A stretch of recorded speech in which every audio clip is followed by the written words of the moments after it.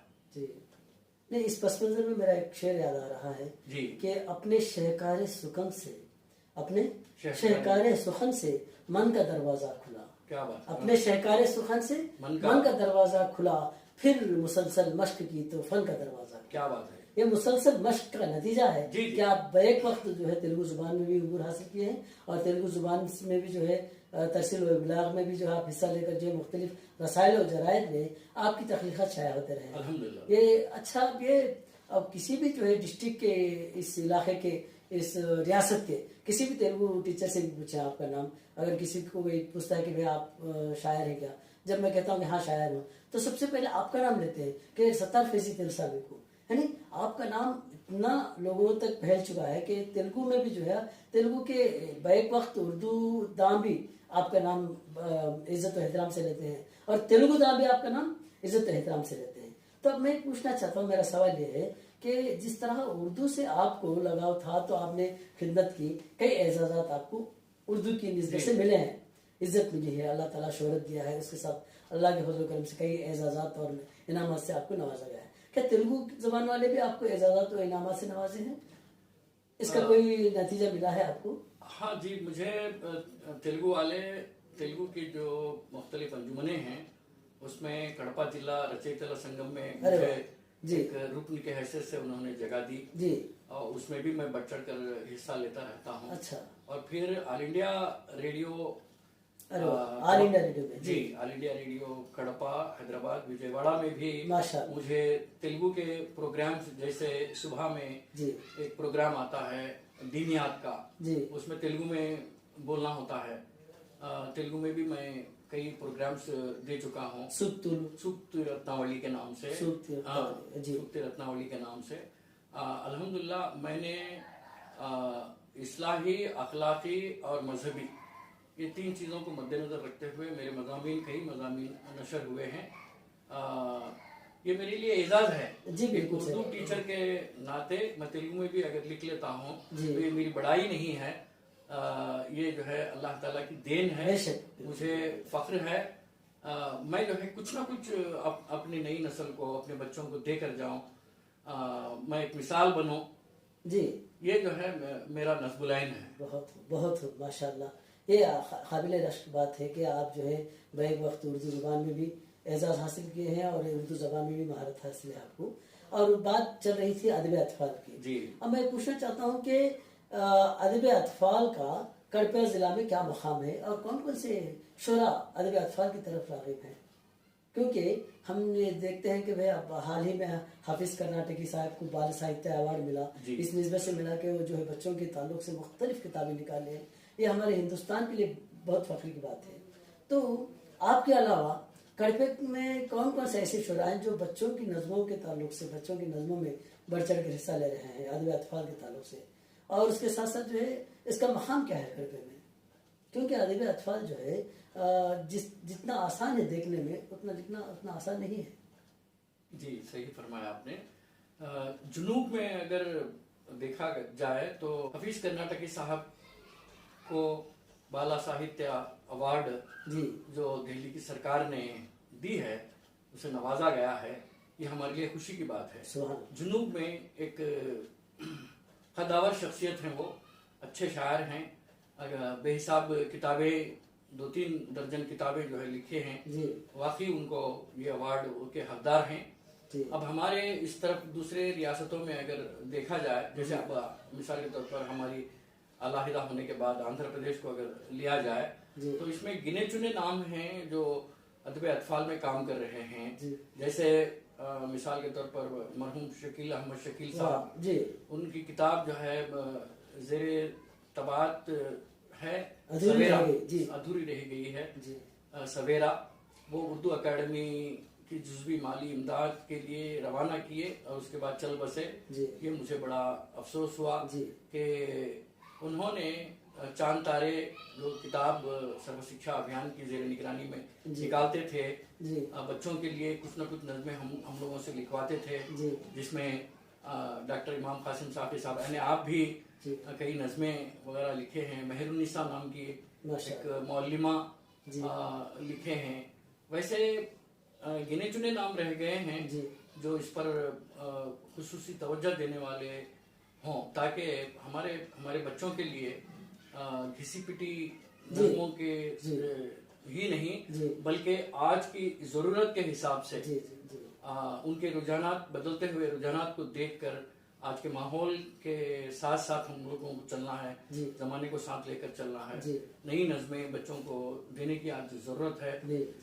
اس سے جو ہے بچوں کا فائدہ ہوتا ہے. تو میں چاہتا ہوں کہ جیسے بڑے بڑے شعراء ادبا بچوں کے لیے کچھ لکھے ہیں تو آج کے شعراء کو بھی یہ محسوس کرنا چاہیے کہ بچوں کے لیے کچھ نہ کچھ لکھیں, کچھ نہ کچھ جو ہے انہوں اپنا نذرانہ پیش کریں تاکہ بچے جو ہے ہمارے یہ نظمیں سن کر پڑھ کر دیکھ کر جو ہے. بالکل صحیح کہا آپ نے, کیونکہ بدلتے زمانے کے حساب سے اس وقت جو شعراء لکھے تھے تو اس ماحول کے حساب سے اس تہذیب و اطوار کے طور طریقے کے اعتبار سے لکھے ہوں گے. تو آج کے شعراء کو چاہیے کہ وہ آج کی جو تہذیب ہے, آج کا جو کلچر ہے, آج کا جو میڈیا ہے, سائنس اور ٹیکنالوجی اس کو بیسک بناتے ہوئے کیا کرنا ہے, آج کے شعراء کو اردو ادب میں اطفال کی طرف توجہ دینے کی ضرورت ہے. اور ایک میں سوال کرنا چاہتا ہوں کہ اس طرح جو ادب اطفال کے لکھنے والے شعراء کو ترجیح دینے کے لیے یا ادب اطفال کو فروغ دینے کے لیے کیا کیا کر سکتے ہیں, کیا کیا جا سکتا ہے؟ دیکھیے ہماری پڑوسی ریاست جو تلنگانہ ریاست ہے وہاں کی جو اردو اکیڈمی جس نہج کے ساتھ کام کر رہی ہے وہ ایک اچھے انداز سے کام کر رہی ہے جس کو جو ہے مبارکباد دینے کی ضرورت ہے. بالکل. وہ اکیڈمی میں ایک شعبہ جو ہے بچوں کا بھی انہوں نے رکھا ہے. ایک رسالہ جو ہے وہ نکال رہے ہیں روشن ستارے کے نام سے. سردار سلیم شاید اس کے سب ایڈیٹر ہیں. الحمدللہ قابل مبارکباد ہے. وہ ماہانہ جو رسالہ نکلتا ہے اس میں بھی میری نظمیں, میرے مضامین جو ہے شائع ہو چکے ہیں. مگر افسوس کی بات ہے یہاں ہمارے آندھرا پردیش میں جو اردو اکیڈمی ہے وہ سرد مہری کا شکار ہے. یہ بات ہے. اگر اس کو فعال بنانا ہے تو سیاست سے الگ کرنا ہے. سیاست سے الگ کرنا ہے اور پھر ہمارے بچوں کے لیے کچھ نہ کچھ ایک ماہانہ رسالہ نکالنے کی ضرورت ہے. بالکل بالکل ضرورت ہے. اسے ایک کمیٹی کی تشکیل دینے کی ضرورت ہے. ایک ایڈیٹر, دو تین جو ہے سب ایڈیٹرز اور اس کے پہ رائٹرز وغیرہ, بچوں کے لکھنے والوں کی جو ہے حوصلہ افزائی, ہمت افزائی کے لیے ان کو جو ہے ایک پلیٹ فارم پہ لانے کی ضرورت ہے. ان کو الگ سے جو ہے ترجیحات دینے کی ضرورت ہے. ان کو انعامات سے نوازنے کی ضرورت ہے. اور پھر جو بچے لکھتے ہیں کچھ نہ کچھ لکھتے ہیں ان کو بھی شائع کرنے کا جو ایک موقع ان کو بچوں کو جو ہے عنایت کرنے کی ضرورت ہے. اکیڈمی ہی نہیں بلکہ حکومت بھی یہ درسی کتابوں کے علاوہ غیر درسی کتابیں جس میں بچوں کا نصاب شامل ہو, بچوں کی نظمیں شامل ہو, بچوں کے ڈرامے شامل ہو, بچوں کی کہانیاں شامل ہوں, غیر درسی کتابیں بھی اگر لائبریری بکس کی صورت میں شکل میں کتب خانوں کو, اردو کتب خانوں کو اگر دے رہی ہے تو یہ جو ہے بچوں کا فائدہ ہوگا اس میں. اور دوسری بات کیا ہے, آج کل کے بچے جو ہوتے ہیں نا وہ میڈیا کا زیادہ استعمال کرتے ہیں اور وہ کتابوں پڑھنے کی طرف زیادہ کم رجوع ہوتے ہیں. تو ان کو کتابوں کی طرف رجوع کرنے کے لیے بچوں کو کیا کرنا چاہیے؟ کیونکہ آپ ادب اطفال پر بہت کچھ کام کر چکے ہیں. اس تعلق سے میں پوچھ رہا ہوں کہ بچے آج کل کے جو ہیں ان کا ٹرینڈ بدل چکا ہے, ان کے سوچنے کا ڈھنگ بدل چکا ہے. وہ میڈیا کو زیادہ استعمال کرتے ہیں, یوٹیوب زیادہ استعمال کرتے ہیں. تو ان بچوں کو پڑھنے کی طرف راغب کرنے کے لیے, کتابوں کی طرف راغب کرنے کے لیے تو کیا کر سکتے ہیں, کیا لاہی عمل لا سکتے ہیں؟ دیکھیے دور حاضر میں بچے ہی نہیں بلکہ بڑے بزرگ حضرات بھی اس سیل کی دنیا میں یا پھر یہ سائنس کی دنیا میں آ گئے ہیں. مطالعہ واقعی جو ہے سب کا کم ہو گیا ہے. اس کو یہ کرنا چاہیے, اس کو فروغ دینے کے لیے انہی کے راستے میں ہم کو جانا ہے. کیسے؟ جیسے یوٹیوب ہے, فیس بک ہے, جیسے ہم لوگ چینلز میں اردو ادب کے شعراء کو بلائیں اور ان سے جو ہے لائیو پروگرامز وغیرہ دکھائیں اور بچے جو ہے ان کا عمل اور رد عمل بحث و مباحثہ ان سے کروائیں. اس سے کرنے سے بچوں کو جو ہے واقعی ان کو معلوم ہوتا ہے, ہاں معلوم ہوتا ہے کہ بچوں کے شاعر کیسے ہوتے ہیں, ان سے کیسے بات چیت ہوتی ہے, کیا لکھتے ہیں, ان کی اصلاح کیسے کی جاتی ہے بچوں کی. تو ہم لوگوں کو بھی چاہیے کہ کچھ ایسے سافٹ ویئر بنایا جائے, ایسے یوٹیوب چینلز چلڈرنس کے اکٹھے کی جائے. آج کل ہمارے شمال میں دیکھا جائے دوسری زبانوں میں بہت سارے ہیں, ہاں صرف اردو کے علاوہ. جی, دوسری زبان والے آگے بڑھ رہے ہیں, اردو خصوصی طور پر انگلش, ہاں اردو زبان والے پیچھے رہ گئے ہیں. زمانے کے ساتھ ہم لوگوں کو چلنے کی ضرورت ہے. اب شمال میں اردو کا کام بہت ہو رہا ہے. اب آپ دیکھیے, آپ کو بچپن کے نام سے ایک چلڈرنس گروپ ہے جو صرف ہندوستان میں ہی نہیں بلکہ پاکستان, بنگلہ دیش اور دوسرے ممالک سے بھی اردو کے جو چلڈرنس رائٹرز ہیں وہ اپنے جو ہے مقالے, وہ اپنی کہانیاں, نظمیں, لطیفے وہ سب اس میں پیش کرتے ہیں. وہ اس یوٹیوب چینل کو جو ہے گروپ کو بچوں کو جو ہے اس سے جوڑنا چاہیے. اچھا. تو بے حساب ڈھیر ساری نظمیں روز اس میں کئی سینکڑوں نظمیں جو ہے اس میں آتی ہیں. بچوں کو جو ہے کہا جائے کہ اس کا انتخاب کریں, بچوں سے کہا جائے کہ کچھ پروجیکٹ ورک دے سکتے ہیں ان کو. جی ہاں, تو پروجیکٹ ورک آلریڈی ہمارے نصاب میں درج ہے, مگر صحیح معنوں میں اس کی سرپرستی, اساتذہ کی سرپرستی میں ذمہ داری اساتذہ کی ہے, ذمہ داری جو ہے اساتذہ کی ہے. بچوں کو آج پروجیکٹ پر کیا ہے معلوم کرانے کی ضرورت ہے. بچوں کو جو ہے آج شعراء کے, ادباء کے بارے میں معلوم کرانے کی ضرورت ہے, کیونکہ ایک ماڈل ہمارے سامنے جب تک نہیں آتا ہم خود جو ہے متاثر نہیں ہو سکتے. اور دوسری بات یہ ہے, یہ آپ نے کہا کہ بچوں کو ان کے راستے پر ہی جا کر یہ ہے اردو کو پڑھنے کی طرف لانا. آج کل جو ہے آڈیو بکس آ گئے ہیں تو ان آڈیو بکس کے ذریعے بھی بچوں کو کیا کیا جا سکتا ہے, ان کے تلفظ کو درست کیا جا سکتا ہے.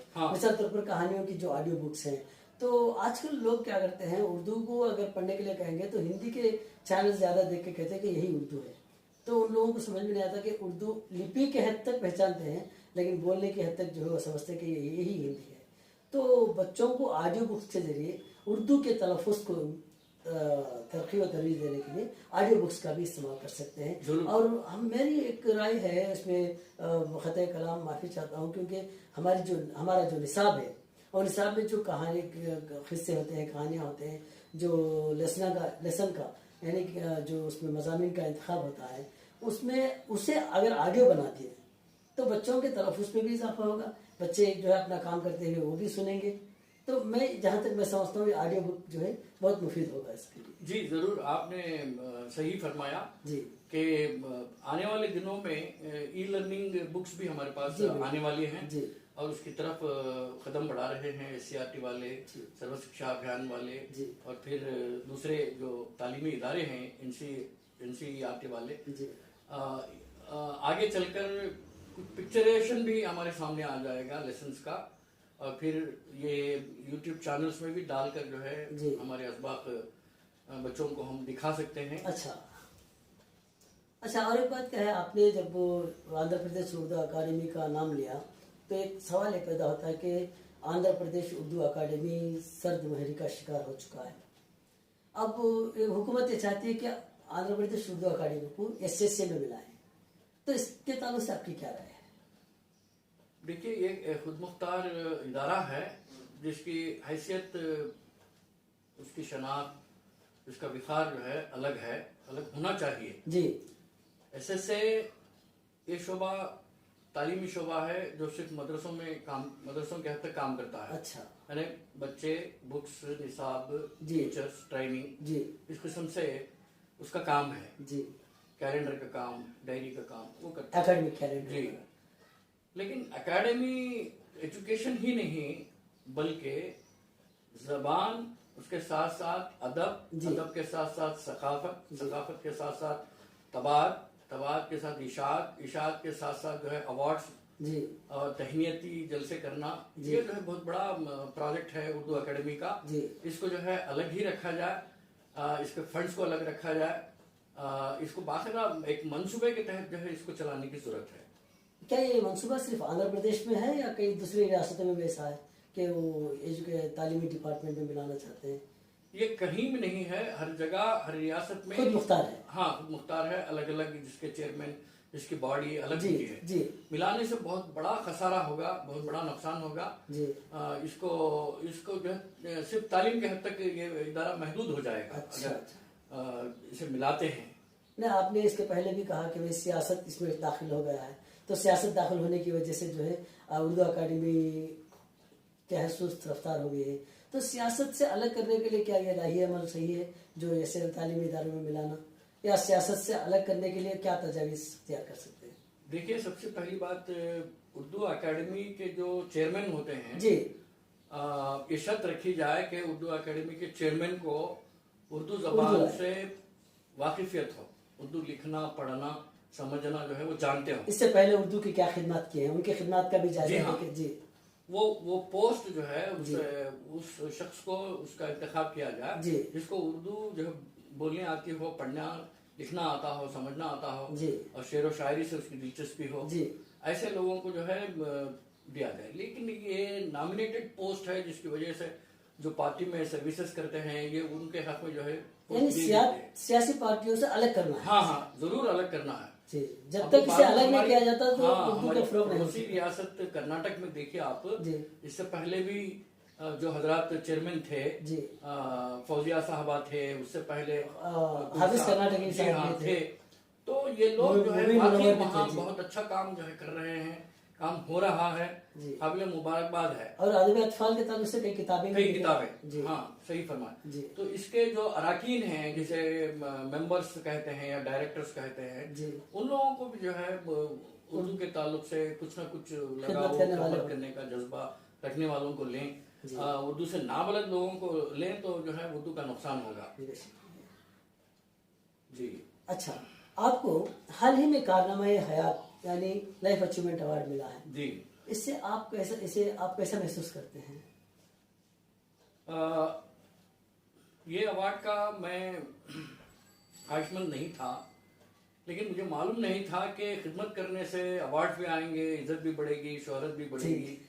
بعد میں چل کر پتہ ہوا کہ اتنے سال محنت کرنے سے یہ ایوارڈز جو ہے ایسی خدمت اخلاص سے کام کرنے والوں کے لیے ہی دیے جاتے ہیں. ماشاءاللہ، بہت خوشی کی بات. تو اکیڈمی کے جو سلیکشن کمیٹی ہے، انہوں نے ہماری خدمات کا اعتراف کیا، اور پھر تقریباً ہم لوگوں سے کہا گیا کہ آپ جو بھی خدمات کیے ہیں وہ پیش کریں. تو تقریباً میں نے 370 کے قریب جو ہے میں صفحات پورے میرے خدمات کے حوالے سے میں سیاسی، سماجی، ثقافتی جتنی بھی خدمات ہیں اس کے تصاویر، اس کے جو پروف ہیں دلیل پیش کیا. ہاں، paper clips, cuttings, certificates, appreciation certificates, یہ تمام جو ہے میں مجموعہ میں پیش کیا. تو انہوں نے جو ہے مجھے قابل سمجھا اور اس ایوارڈ سے مجھے نوازا. اور میری ذمہ داری بڑھ گئی ہے کہ کئی ادارے والے، کئی جو ہے تعلیمی ادارے، ثقافتی ادبی ادارے والوں نے وہ ایوارڈ لینے سے پہلے، لینے کے بعد بھی جو ہے مسلسل 2-3 ماہ تک جو ہے تہنیتی تقریبیں کا انعقاد ہوا، شال پوشی، گل پوشی ہوئی، دعوتیں وغیرہ ہوئے، میری حوصلہ افزائی ہوئی کہ میری ذمہ داری اور بھی بڑھ گئی ہے کہ مجھے اور زیادہ تیز رفتار سے مجھے کام کرنے کی ضرورت ہے. بہت اس طرح واقعی جو ہے آپ قابل ہیں. الحمدللہ، اللہ تعالیٰ آپ کو اور بھی اعزازات سے نوازے. بہت صحیح شخص کو جو ہے ایوارڈ کا انتخاب کیا گیا ہے، میں اس کے لیے مبارکباد پیش کرتا ہوں.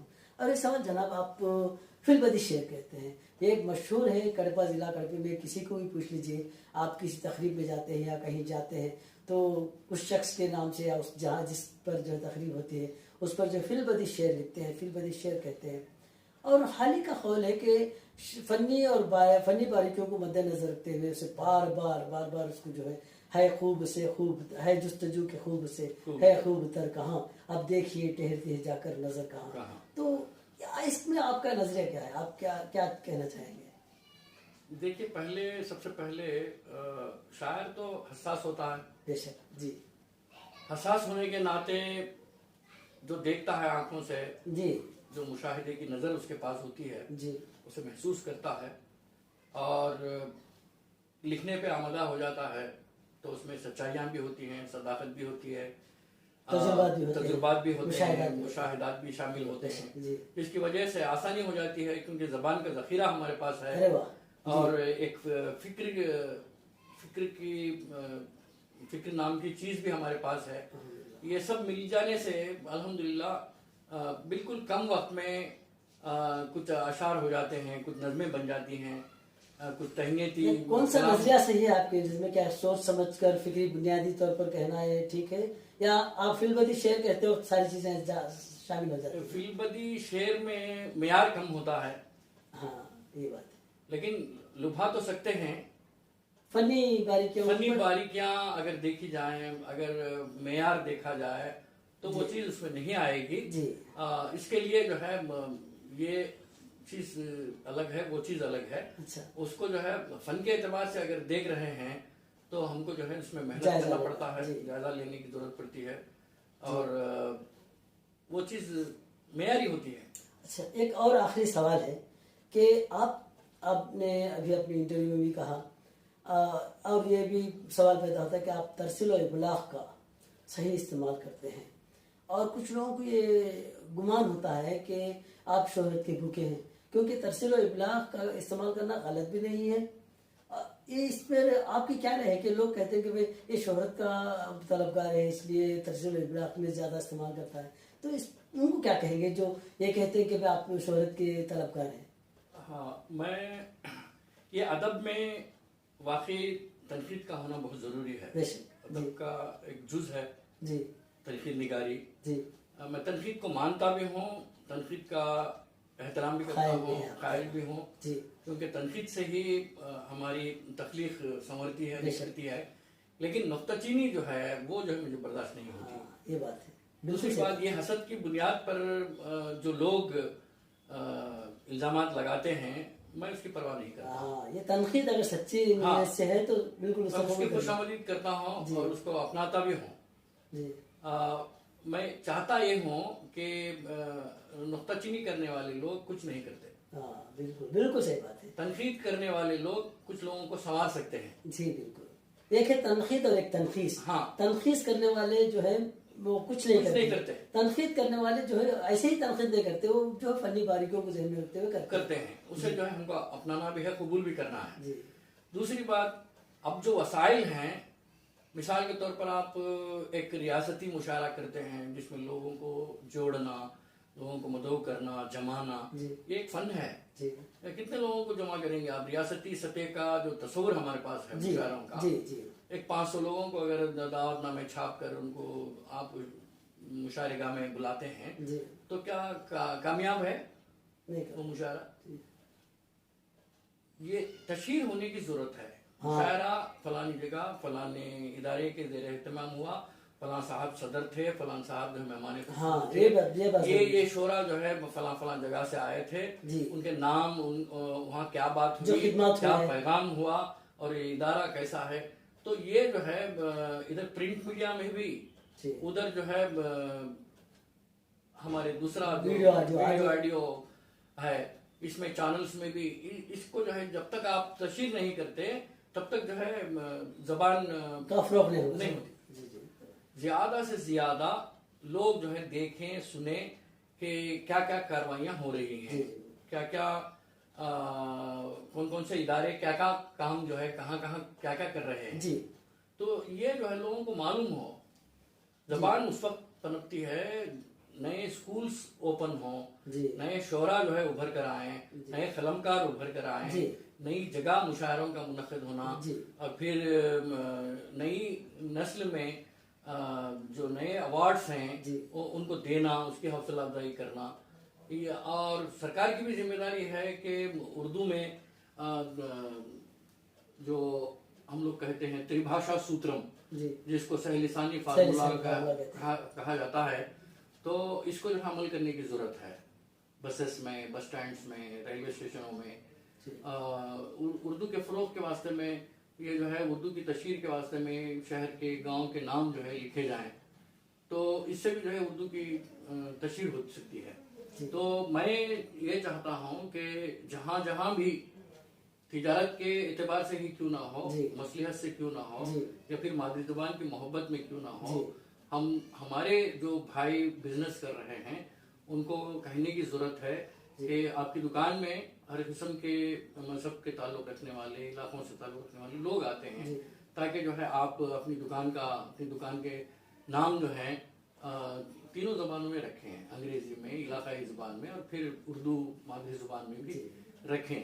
تو زبان نظر نہیں آئے گی تو ہوتے ہوتے زبان ختم ہو جائے گی، تو اس کی شناخت بھی باقی رکھنے کے لیے ہم لوگ کئی لوگ مادری زبان کا دعویٰ کرتے ہیں، لیکن کئی لوگوں کو جو ہے اردو لکھنا پڑھنا نہیں آتا ہے۔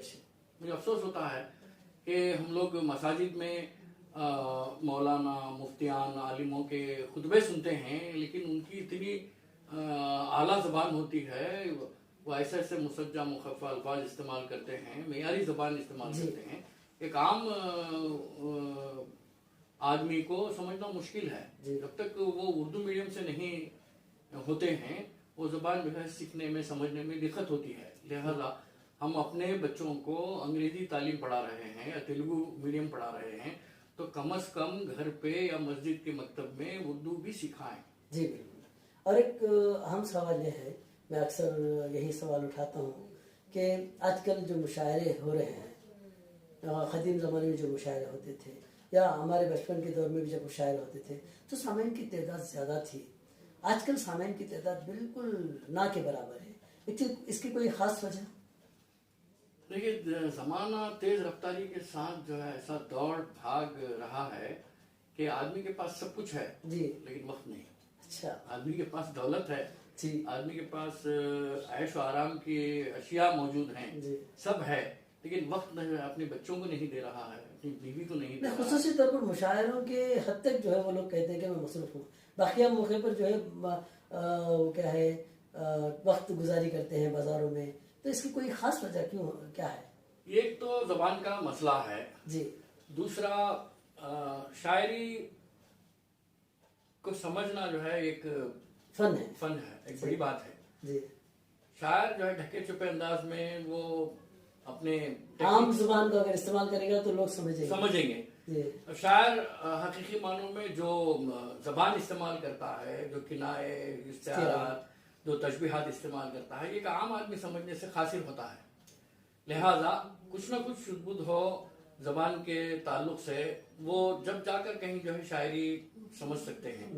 تو لوگوں کو مشاعروں میں آتے ہوتے جو ہے ذوق جن کا بڑھ جاتا ہے، تو واقعی جو ہے ویسے سامعین جو ہے ہمارے لیے ریڈی میڈ سامعین بن جاتے ہیں، اور پھر جہاں کہیں بھی ہو ویسے سامعین جو ہے دوڑے چلے آتے ہیں، شرکت کرتے ہیں، شامل ہو جاتے ہیں۔ بہت بہت شکریہ ستار فیضی صاحب، آپ نے بہت کچھ بہت سارا پیغام دیا۔ اچھا یہ بتائیے، آنے والی نسلوں کو، آخری سوال یہ ہے کہ میں سوال تو نہیں ہے، آنے والی نسلوں کو آپ کیا پیغام دینا چاہتے ہیں؟ آپ کی شاعری کے ذریعے ہو، آپ کے نثر کے ذریعے ہو، آپ کیا پیغام دینا چاہتے ہیں؟ میری شاعری کا ایک ہی پیغام ہے، اصلاح معاشرہ۔ اصلاح معاشرہ میں سب سے پہلے انسانیت۔ ارے واہ، جی، لوگوں کے ساتھ محبت سے۔ میں خود بول دیا آپ کو۔ اچھا، آپ میری شاعری سے بولیے۔ ہاں، میری شاعری کے پیغامات میں سے ایک پیغام ہے کہ اصلاح معاشرہ ہو، اور پھر اس میں سب سے پہلے انسانیت۔ اچھا جی، اچھا، اس کے بعد جو ہے پیار، محبت، دوستی اور خلوص، ایک دوسرے سے جو ہے ملنساری، امن و امان ہو شہر میں، ملک میں۔ تو یہ جو ہے بڑوں کا ادب ہو، یہ شاعری سے جو ہے میں اپنے بچوں کی اصلاح بھی کرنا چاہتا ہوں،